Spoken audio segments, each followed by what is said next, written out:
Kita lihat dulu di sini. Aset tetap akan diimpair atau diturunkan nilainya jika perusahaan tidak mampu merecover. Merecover itu menutup nilai buku aset, baik melalui penggunaan atau penjualan. Jadi kalau misalnya nilai bukunya 100 gitu ya, ketika dijual saat itu nggak laku 100 itu. Ya, karena kondisi banyak hal, kondisi ekonomi makro gitu ya. Atau kalau digunakan, maka nilai pakainya itu juga nggak sampai 100 gitu. Nah, maka sekarang ada istilah baru namanya nilai pakai. Atau nanti disebut dengan value in use. Jadi value in use, ya, yang dimaksud adalah ini. Jadi nilai kalau dipakai nggak sampai 100 itu. Nah, berarti di situ indikasi ada penurunan nilai kan. Nah, tapi penurunan nilai ini adalah penurunan nilai yang bukan disebabkan karena pemakaian. Kalau yang disebabkan oleh pemakaian namanya apa tadi? Depresiasi. Nah, ini sekarang juga diakui itu. Inilah yang dikenal dengan istilah impairment. Nah, dengan adanya konsep impairment, ini informasi yang nanti diberikan kepada user itu menjadi lebih real. Nah, setiap tahun perusahaan mengkaji atau mereview aset untuk mengetahui indikator penurunan nilai.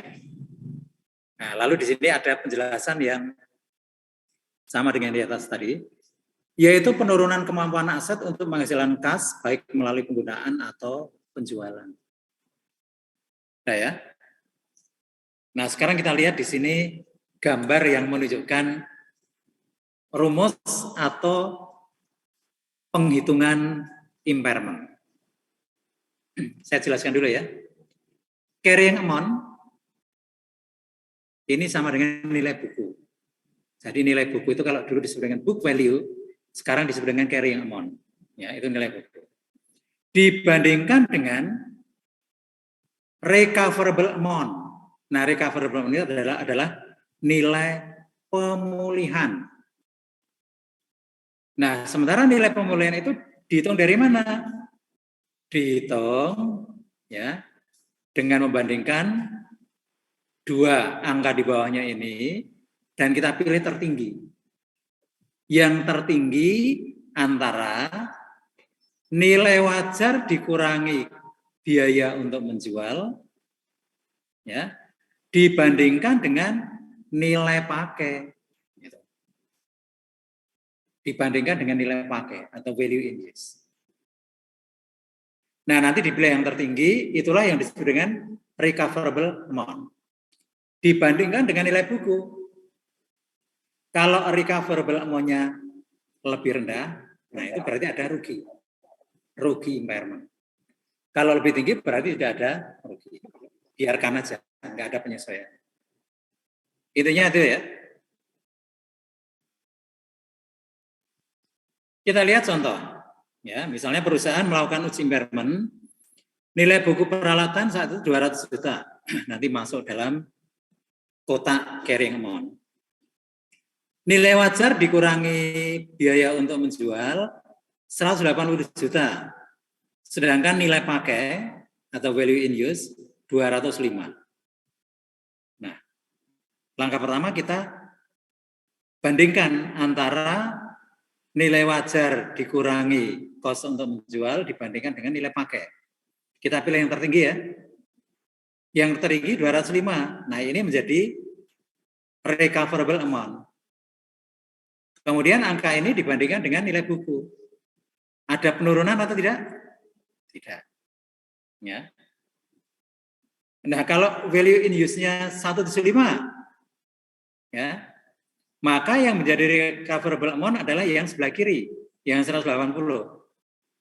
Nah, 180 ini recoverable amount atau nilai pemulihan dibandingkan dengan nilai buku. Nah, ini ada penurunan.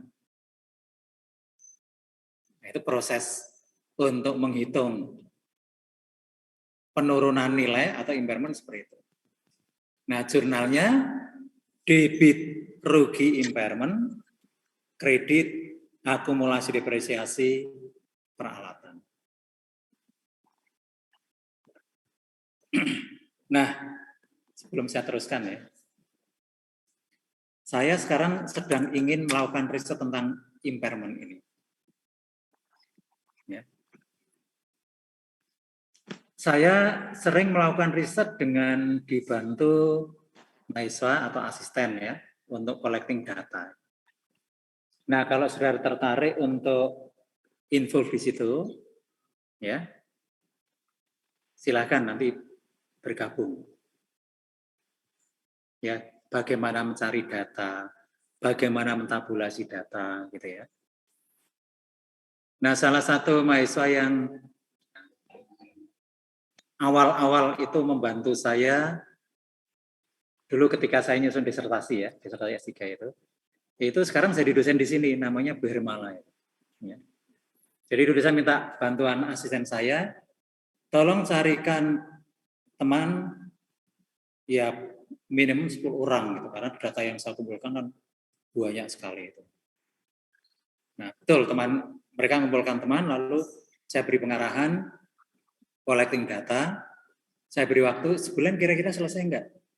Ya mudah-mudahan selesai Pak. Nah, ada yang kurang dari sebulan, ada yang lebih dari sebulan. Tapi emang ancar-ancarnya gitu. Nah, selesai, kemudian saya ulang. Kemudian setelah itu, kalau yang asisten saya mesti ngerti ya, namanya siapa itu. Tapi kalau yang temannya asisten saya, itu kan saya nggak hafal. Nah, salah satunya Bu Hermala itu. Ya. Ketika dia jadi dosen di sini, ketemu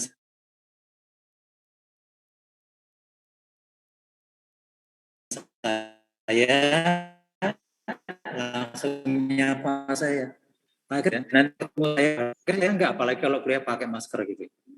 Akhirnya ingat saya enggak, saya namanya ini.